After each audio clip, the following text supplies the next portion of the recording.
How's everybody doing? My name is Lorenzo Puglisi Jr. Tell you a little bit about myself. I'm a huge boxing fan. Okay, I know everything from Jack Johnson, Jack Dempsey, Gene Tunney, Muhammad Ali. Basically, their whole careers, how things evolved. I've been watching boxing like a fanatic for years. This is probably the first video. Well, it is the first video I'm going to post on YouTube, and I'm going to continue to be posting videos about upcoming fights. In the past, it's been very hard to judge fights. As you know, boxing can be, you never know what happens. One punch can change any fight. I want to talk about the upcoming fight between Kelly Pavlik and Bernard the Executioner Hopkins from Philadelphia.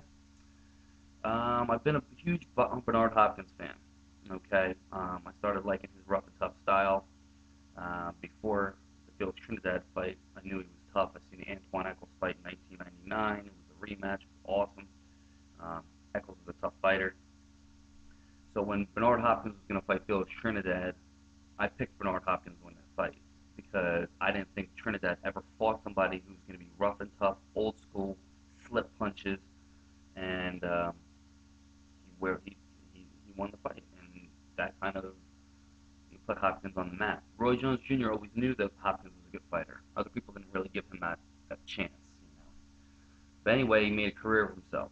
Okay, he fought De La Hoya, he fought Jermaine Taylor in two close fights. If you watch him in slow motion, you see he missed a lot of those punches. But the crowd gets involved, and you see that those punches look like they landed because Hopkins is moving backwards.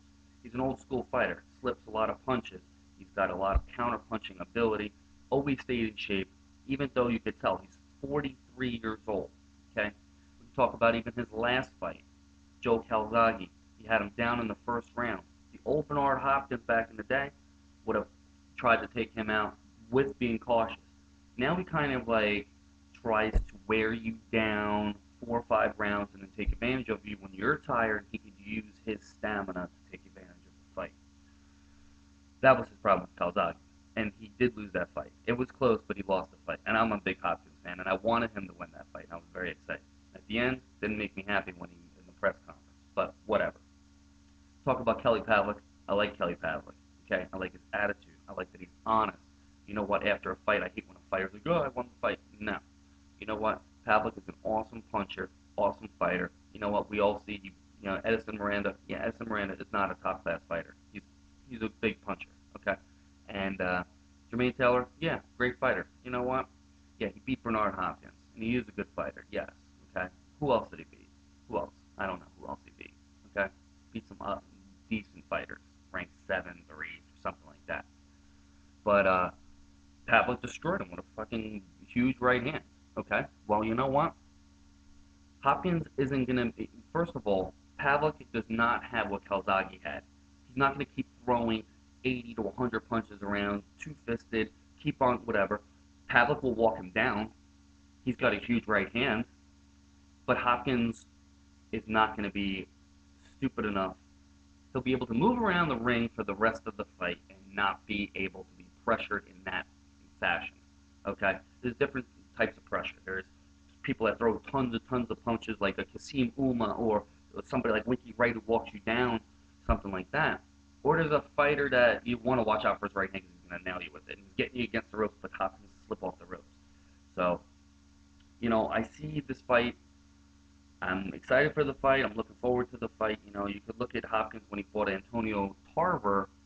He destroyed Tarver. And I'm not saying that this is going to happen. What I think is going to happen is this. First 3 or 4 rounds, Hopkins is going to do the same thing. Feel you out. Hit you with a right hand. Move. Try not to get hit. Maybe Pavlik will catch him towards the end of the round or something like that. Catch him with a little something. Nothing heavy. And I think it's going to probably be like 2 rounds apiece or maybe 3-1 by Pavlik before Hopkins starts counterpunching and I'm not saying wear him down, but starting to get into the fight. Okay? I'm picking the old man in this one. 43 years old, and I think he has enough. I think he has a little bit more than Kelly Pavlik does. Okay, if you look at Kelly Pavlik's record, nothing against him, this could be a notch on his belt. And I ain't saying anything could happen. I do not see him knocking Bernard Hopkins out. I do not see that. No way. I see Hopkins winning by decision, close 7 rounds to 5.